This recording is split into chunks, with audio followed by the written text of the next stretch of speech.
এই ভাগ্যের পরিবর্তনটা কইরা দেওয়ার কারিগর হইল হোসেন মহোদয়। এই আশিলার মানুষ, জিরাবরের মানুষ, ইয়ারপুরের মানুষ এরশাদ সাহেবের এই কথাগুলো মনে রাখা উচিত।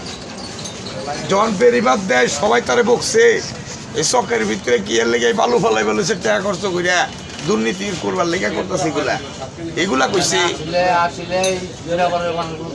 কাজে এই এলাকার মানুষের মতো সুখী মানুষ এবং টাকাওয়ালা ধনী ব্যক্তি এই সাভারেও নাই। তবে তাদের একটা সুযোগ আসছে।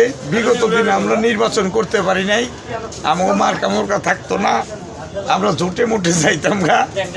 এবার যেহেতু মনে করেন যে একটা জোট নাই, আমরা 300 আসনে এককভাবে নির্বাচন করতেছি। আমি ছাত্র রাজনীতির থেকে রাজনীতি করি।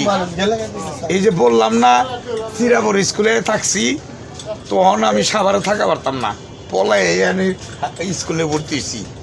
পলাইয়ে মানে সাভারের থাকা পারি না, পলাইয়ে এখানে ভর্তি হয়ে তখন ম্যাট্রিক পাস করছি জিরাবর স্কুল থেকে। আমরা এক বিছনায় এক চকিতে 2 বছর গ্যাপ দিতে হয়েছে আমার। 2 বছর গ্যাপ দিয়া তাও আমার মানে পাস করতে হয়েছে। তো যাই হোক, একসাথে মনে করেন যে এই এলাকার যারাই আমার আছে বন্ধু বান্ধব, এই এলাকায় যারাই বন্ধু বান্ধব আছে, আশা করি কেউ আমার ফালাইব না। আমি আশা করি কেউ আমার ফালাইব না, এলাকার বন্ধু বান্ধব।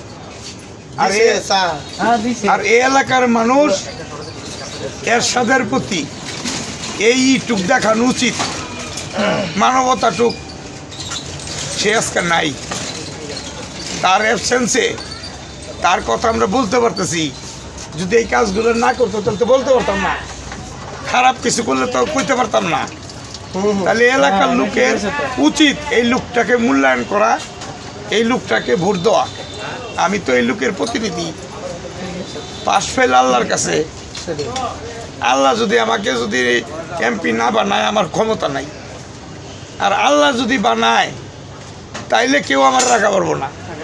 তবে আমি চেষ্টা করতেছি, আপনারা আমার জন্য দোয়া করবেন, আমার ভোট দিবেন।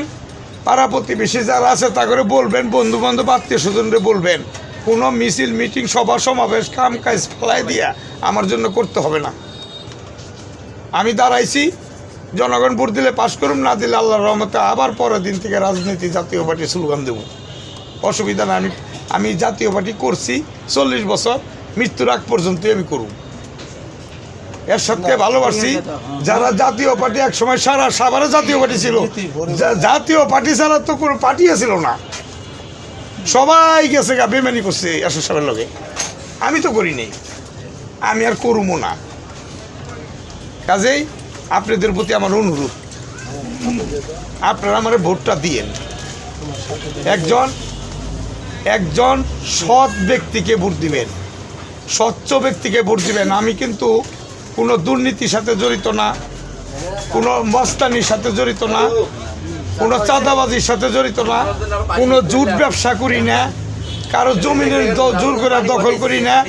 একটা প্রমাণ যদি সাভারের কোনো নেতা দিতে পারে, আমি সেদিন থেকে রাজনীতি ইস্তফা দেব।